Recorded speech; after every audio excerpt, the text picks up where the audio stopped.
Hello and welcome to this video in the series about each of the new constituencies. For this video we're looking at one of the new constituencies in the southwest. In this short video we'll look at the details of this constituency, the previous results, in particular the 2019 results, current candidates and make predictions based on how bad of a day it might be to the Conservatives. Please comment below for anything you'd like to see and subscribe to our channel to see new updates that we'll do and discussion videos as the election gets closer.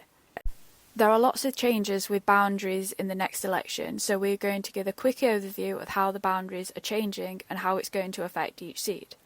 Only 65 seats, or 10% of the seats, are staying the same, so here we're going to compare how the new seat compares to the main one that is replacing. There are some huge changes, such as the City of Chester, which now has 2 seats, but some seats are being completely dissolved, with populations moved to neighbouring seats. So why are the boundaries changing? Every so often there are boundary changes to represent the current population movements. Some of them are based on land without any population, and some of them are just because of population, for example new housing estates. 2021 was the census year, which has helped inform these changes. The last major change in the boundaries was 2010. Now let's look at some of the details about the constituency. There are 8 regions in England, with Scotland, Wales and Northern Ireland on a country basis. There are 32 seats in Wales, 57 in Scotland, 18 in Northern Ireland and an average of 60 in each of the English regions. The population can vary hugely.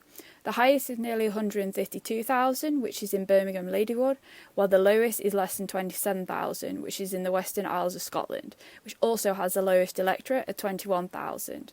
The average population is 103,000 and the average electorate is 73,000. The largest area is the most northerly mainland seat, which is Caithness, which is nearly 12,000 kilometres squared, or approximately 100 times the size of Manchester. The average is 380, while the smallest is only 6.8. The average percentage of the 16 to 49-year-olds is 41%, with the highest in Leeds Central and the lowest in North Norfolk, which also has the highest 65+.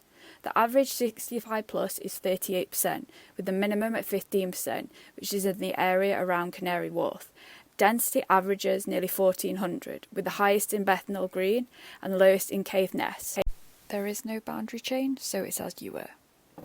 When we're looking at the winner in 2019, it's a bit more relevant to the seats that are now made up from multiple old seats. Nevertheless, this is the result from 2019, with the winner and whether the seat was held or it changed.